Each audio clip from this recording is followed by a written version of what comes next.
দিয়ে খুব কম সময়ের ভিতরে শুক্কা দেওয়া ঝামেলা ছাড়াই দেখুন ক্যান্ডি বানিয়ে নিলাম। বাচ্চাদের ক্যান্ডি খুবই পছন্দ। আসসালামু আলাইকুম বন্ধুরা, লাইলা কিচেন টুয়েলে আপনাদের সবাইকে স্বাগতম।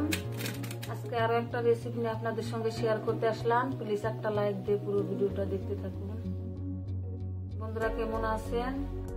আশা করছি সবাই আল্লাহর অশেষ রহমতে ভালো আছেন। আলহামদুলিল্লাহ আমিও ভালো আছি। দেখতে থাকুন। মূলাটা ধুয়ে নিয়েছি, এখন মূলাটা ছিলে নিব।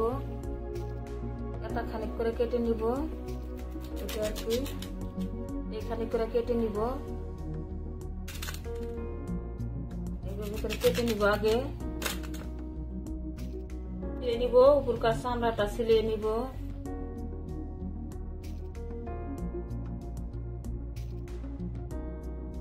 এইভাবে করে চামড়াটা আগলাই আছে। আপনারা চাইলে যে হোল সিলানের দিয়ে সিলাতে পারেন। এইভাবে করে সিলে নিব, সব কেটে এভাবে সিলিয়ে নিব। মূলাটা সিলিয়ে ধুয়ে নিয়েছি পরিষ্কার করে। মূলাটা অনেকদিন ধরে আনা ছিল, নষ্ট করে ফেলে দেওয়ার চাই একটা কিছু বানিয়ে ফেলি। এখন কেটে নিব,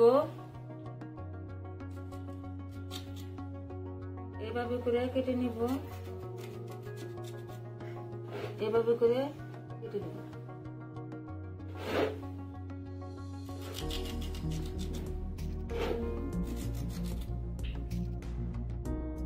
এই যে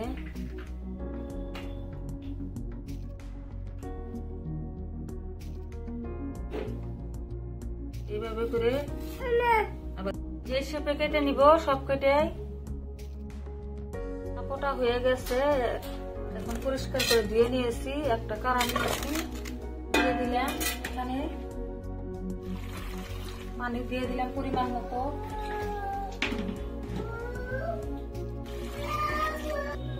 এখন মূলাটা আমি হাফ সেদ্ধ করে নিব। মূলা বসিয়ে দিয়েছি, এখন দিয়ে বসিয়ে দিয়েছি। এখন ঢাকা দিয়ে জাল করে নিব কয়েক মিনিট, হাফ সেদ্ধ করে নিব।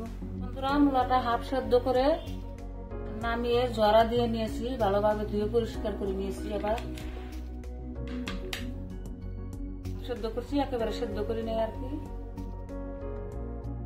এভাবে করে কাঁটা চামচ দিয়ে দিয়ে এভাবে করে ফুটা করে দিব গায়ে।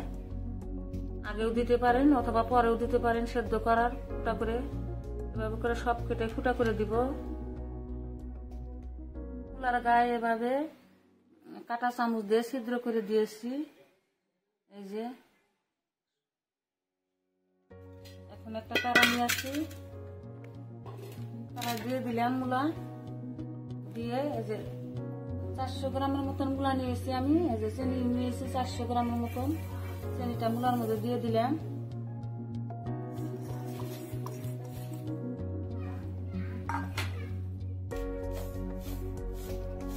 যে পরিমাণে বস্তু নিবেন, মূলা নিবেন, ওই পরিমাণে চিনি দিয়ে দিবেন। দিয়ে ভালোভাবে নেড়ে চেড়ে এখন এই যে এভাবে ঝাঁকড়াইয়া মূলার গায়ে লেগে গেছে, যে এভাবে করে দিয়ে এখন চুলায় আগুন ধরা দিব। চুলায় দিয়ে দিব এভাবে করে সব মূলার গায়ে চিনি লেগে গেছে। এক ফোঁটাও পানি দিব না এখানে। এখন চুলায় আগুন দিব। চুলাতে বসিয়ে দিয়েছি, চুলায় আগুন দিয়েছি। এখন অনবরতে নাড়তে থাকবো, না হলে লেগে যাবে, চিনিটা লাল হয়ে যাবে। মূলাটা যে ভিতরে পানি আছে ওইটাতে চিনিটা গলে যাবে।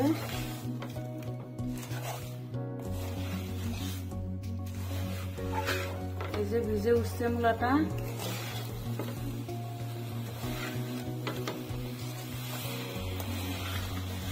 হালকা আছে, লাহে লাহে জাল দিয়ে নিব। হাফ সেদ্ধ করেছি, এভাবে নাড়তে নাড়তে মূলাটা সেদ্ধ হয়ে যাবে, সেদ্ধ হয়ে যাবে। দেখুন এই যে পানি উঠতেছে, চিনিটা গলে গেতেছে। এই যে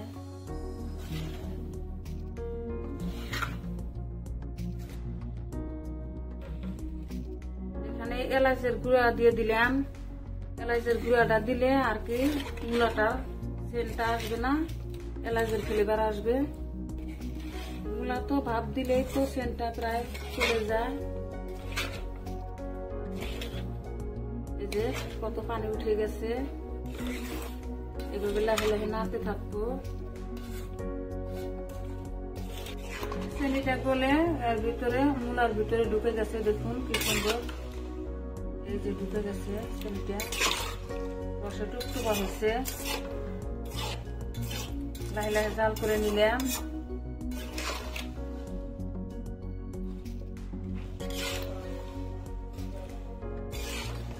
একটাও ভেঙে যায় নাই, পুরোটা শুকিয়ে গেছে। এখন অনবরত নেড়ে থাকবো।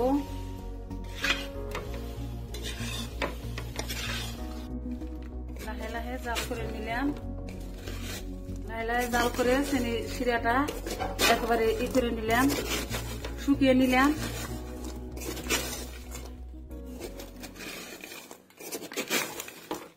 এখন নামিয়ে নিব, হয়ে গেছে।